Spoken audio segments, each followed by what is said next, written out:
welcome to the Album Man, and today it's time for finally random reviews to come back. So let's take a look in the magic envelope and see what random review we're going to be doing today. Now, one thing just to note, for the future of this series, the draws are actually going to be done at the end of the video for the video afterwards. And of course, in the description below, please tell me what album you would like me to review. So we're going to take a look, let's see, shuffle it around a bit, and done on camera, so you certainly know it's pretty random. So let's see what album we have here. We have, this is an interesting one, Nevermind the Bollocks. It's the Sex Pistols, the Sex Pistols classic album. It's not an album I've really listened to its entirety. Of course, I know a lot of the songs from it, but yes, not an album I've really listened to its entirety all that often. So it'll be interesting to revisit this album, and I'll give you my thoughts and feelings on it. So I'll be back in a sec. So, the Sex Pistols, their classic album, Nevermind the Bollocks, here's the Sex Pistols. Now, this was released on the 27th of October 1977, and this really dawned a new era of British music. At this time, progressive rock still ruled the day. Bands like ELP, Genesis, King Crimson, Yes, were the bands to go and see. They were the big ones in rock music. And then you had this come along, and this album was filled with angst and surrounded by controversy. It was angry and more aggressive than really anything we'd quite seen in music, and really kick-started punk in the UK. Yes, a year before you'd had the Ramones release their first album in the States, but I think this album is far more about the true spirit of punk than the Ramones ever were. This just came at the right time, the right place, as divisions between the classes in Britain were very apparent. Britain was annoyed, it needed something less bourgeoisie to listen to. And here come the Sex Pistols, the unpolished, the raw and rotten working class heroes. And here, with their only studio album, they created one of the most important albums, and certainly British rock music's history, and arguably in music's history, to be quite honest. And we're really going to be looking at three main points from this album. We're not just going to be looking at the songs. I'm not going to go track by track on this album, but we are going to look at some of the particular highlights. We're also going to look at why this is heralded as a classic, if it holds up today, and whether it can even be considered punk at all. Though with this album, we really have to start at the beginning with the opening track, Holidays in the Sun. And this was released as a single after the album came out, and this actually got to number 8 in the UK charts. It was their last top 10 last top 20 single, I think, with John Lydon. I'm pretty sure it was. And this was certainly a statement at the beginning of the album, and quite possibly the Pistols' most aggressive song ever. The opening of the marching boots before you get this classic sort of descending chord pattern from Steve Jones, which I think the Jam would use later on in, well, not that much later on, like a couple of months later in The City. And this, to me, this song really exemplifies his playing on the album. It's very simple, straightforward, aggressive, but yet brilliantly effective and to the point. Though this song, to me, and a lot of the album, the highlight really is Johnny Rotten. I mean, his manic vocal performances, he spits out this almost incoherent rant against the Berlin Wall and its association as a symbol of the Cold War era. I mean, Rotten literally seems to go quite insane towards the end of the song as the words come spewing from his mouth at ever-increasing speeds. And to me, this song is the essence of punk and the essence of the punk movement, with its anti-fascist sentiment and tons of aggression and vitriol. I just think this is such a wonderful song, though I have to say I do prefer the song that comes after. You see, Bodies, this carries the sounds that we got on the first track to create one of the best songs. This and Anarchy in the UK are hands down my favourite songs of the punk rock genre, let alone of this album. This song, I mean, for 1977, is almost sort of proto-thrash and proto-speed metal type stuff. This is some fast, aggressive music. Thundering drum beat, driving it along relentlessly repetitive guitar riff from Jones, and then suddenly, almost seemingly out of nowhere, you get this tremendously catchy chorus of Bodies, I'm not an animal, which Rotten just screams out. But I think one of the most striking things about the song is the lyricism. I don't think the lyricism in the punk movement is often given enough credit. I mean, people are like, oh, they can't play their instruments, all this. But if you actually look at the lyrics behind some of these songs, yes, well, you could argue on this album, a lot of them are just for shock value and effect. They still deliver some very interesting messages. And this song, it's just so distinct with its graphic lyrics about abortion, and it's very clearly a pro-life song. I mean, it's pretty difficult to deny it's pro-life, and it's just full of profanity as well. And again, you've got to remember this is 1977. You did not get songs that were this graphic, this profane, and just so many things. This really was a very daring song from the Sex Pistols, combined with the fresh-like speed of manically shouted vocals and the huge chorus. It's just everything I love about punk and everything I love about rap music, really. It really just combines the two, and I think it's this perfect marriage bodies. Without a doubt, what a wonderful song. But one of the songs that definitely the first songs I got into from the Sex Pistols, Anarchy in the UK was the first one. I got into that through Guitar Hero, for Overdub Guitar Hero, introduced me to so many songs. But the other song, without a doubt, that I really loved, God Save the Queen. Now this was another of the most daring songs on the album that really challenged the establishment. God Save the Queen was just a song that channeled the class-divided anti-monarch sentiment and promoted sympathy as well for the working class. The lyric, God Save the Queen, her fascist regime. I mean, that was shocking for them to equate the Queen of England to fascism. And particularly, in the 70s, still not too far off from the war, and certainly, how fascism had affected England. To equate that was quite something at the time. Now, again, it can very much be argued that, this song was really just for shock value, that they necessarily weren't quite as anti-monarchy as they say, and really it was just a shock value, something to grab your attention, something big and out there. And it was, but personally I still like this sentiment. I'm certainly no monarchist myself. I definitely don't like the monarchy. I mean, this song did actually get to number 2 in the UK charts. Though many people will say that the BBC actually fixed the charts so that this wouldn't get to number 1. Because you've got to bear in mind, this came out around the Queen's Silver Jubilee. They did not want the number 1 song to be have the lyrics of God Save the Queen, her fascist regime, she ain't no human being. It's great. It really is a controversial song.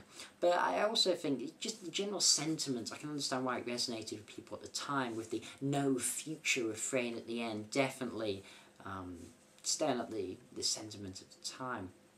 And musically, again, with all Pistol songs, it's simplistic. Jones's guitar playing, just some simple power chords, and I've said before, people do often criticise the Pistols in the first wave of punk for not being very musical, which they weren't. I mean, you compare them to Yes and Genesis, and it's fairly obvious who had the more musical skill.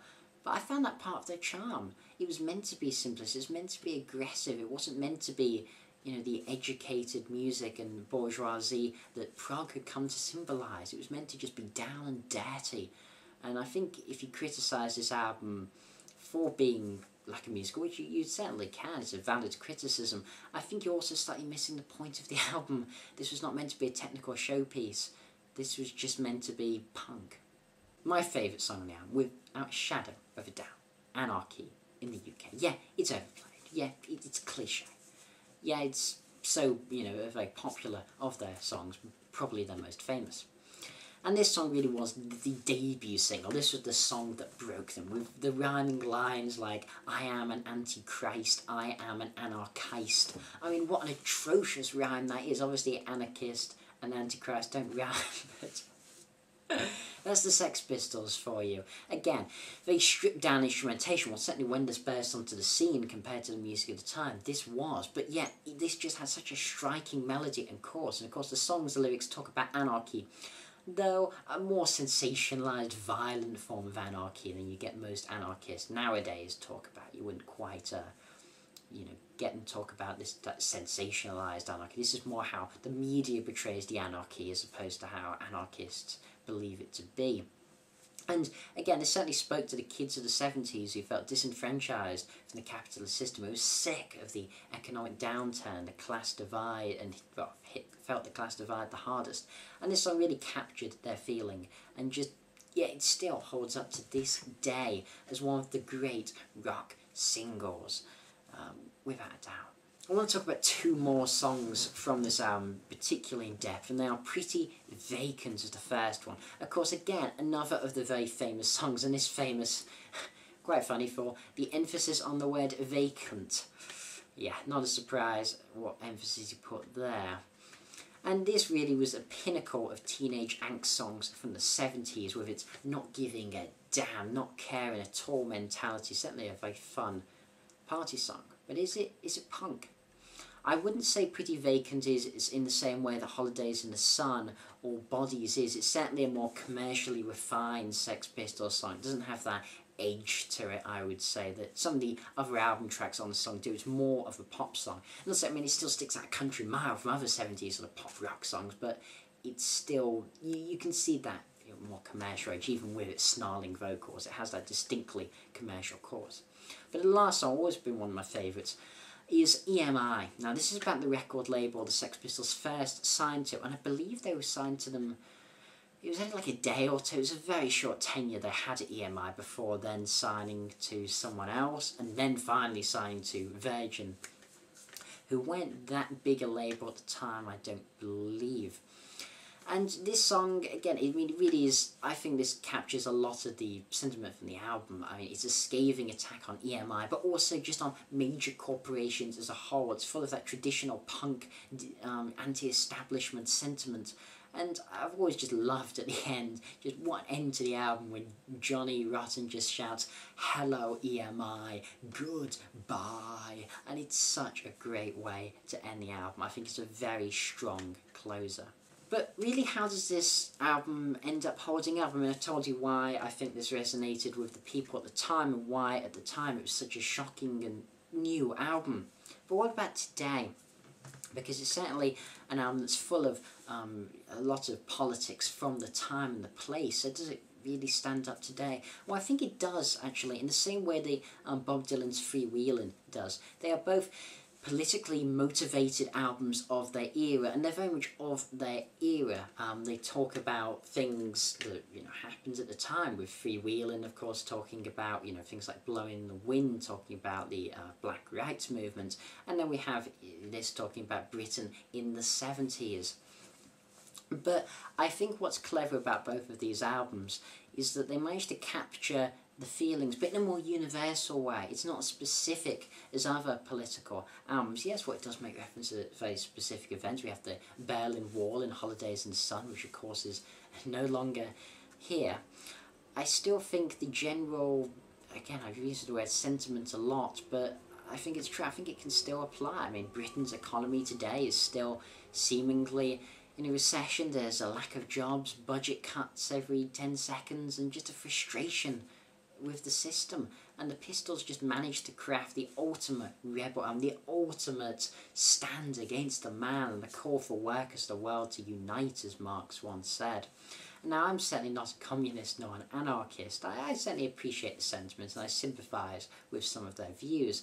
But musically, if you, as right-wing as you can be, I think musically you can still enjoy this album for being striking and bold, and it's still a relevant, interesting statement. Musically, yes, it's bare bones, but I think effective in delivering the message, the anger. The melodies are strong and the album's very catchy, but does that mean it's not punk? Now, I don't wish to start a huge debate about the semantics over what's punk and what is not, but I've never been quite sure. On one hand, this, to the outsider of the punk movement, this seems very punk. You can understand why the media, put John Lydon and Johnny Rotten as the figurehead of the punk movement. Though many punks around the time didn't see him that way.